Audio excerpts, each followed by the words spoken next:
tumechelewesha maendeleo ya Kenya. Tumechelewesha transformation ya nchi yetu. Nchi ambazo tulianza na wao wako mbele yetu, na kwa sababu sisi hatujapata nafasi ya kuhakikisha kwamba tunaamua vile Kenya inaenda mbele. Saboteurs, watu ambao kazi yao ni kuhujumu maendeleo ya Kenya, they have had a field day for far too long, and they will not continue to have a field day. We will deal with them. We will ensure that Kenya moves forward. Sasa mimi nataka niwaambie nyinyi ambao Mungu kotini mnataka kusimamisha hii kazi. Please, tafadhali, kuweni na utu, kuweni na ubinadamu. Nyinyi mko na kazi, watoto wenu wako na kazi. Hawa watoto wa mama mboga na mahasla hawana kazi. Na mimi ni wakili wao.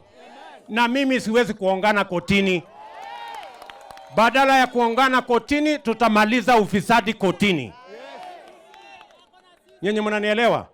Ati kuna watu wengine wananiambia ati kwa sababu ile serikali ilipita ati walikuwa na budget ya kuongana kotini.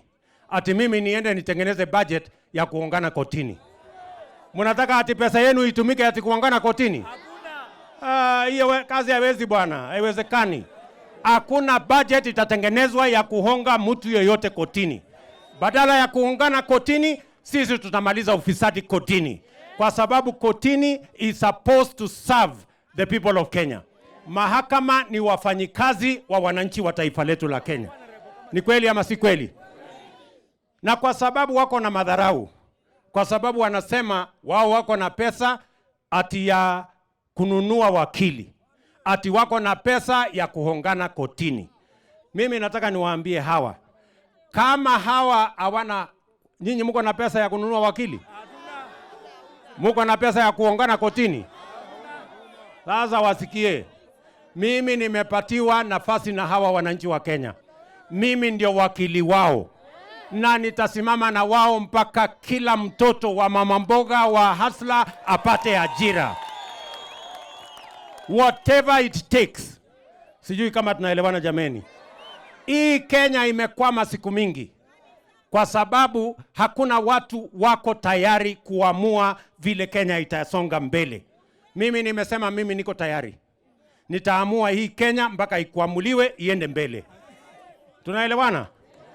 Mnasema tuende mbele ama mnataka tukwame dunia hii? Si ndio?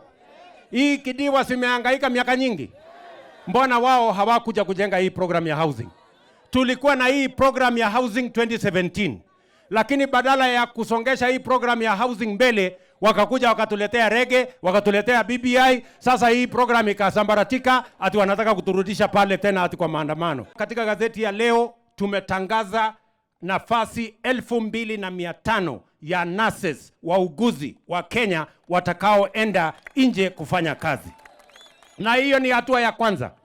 Mpango yetu ni kuhakikisha kwamba kuna Wakenya 500,000 wataenda kufanya kazi nje, watuletee madola, wachenge taifa letu la Kenya, wapate ajira, kwa sababu tatizo kubwa ya Kenya ni mambo ya ajira, and it is the responsibility of a responsible government to make sure that there is a program, there is a plan on how to deliver jobs to the millions of Kenyans who need them. Hii program tunaanzisha hapa, na mpango yangu ni kujenga nyumba 20,000 hapa Eldoret. Mimi nitahitaji vijana karibu 50,000 wa kufanya hiyo kazi. Nyinyi mko tayari? Mko tayari? Hii kidiwa yote hii ekari 50 tutaiweka chini, tujenge nyumba ya ghorofa 10 kila mahali hapa Eldoret. Hapa kwa railway, si hapa iko railway? Hii railway city tunaweka nyumba hapo 10,000. Tayari tumetangaza kandarasi ya kuanza kujenga hizo manyumba.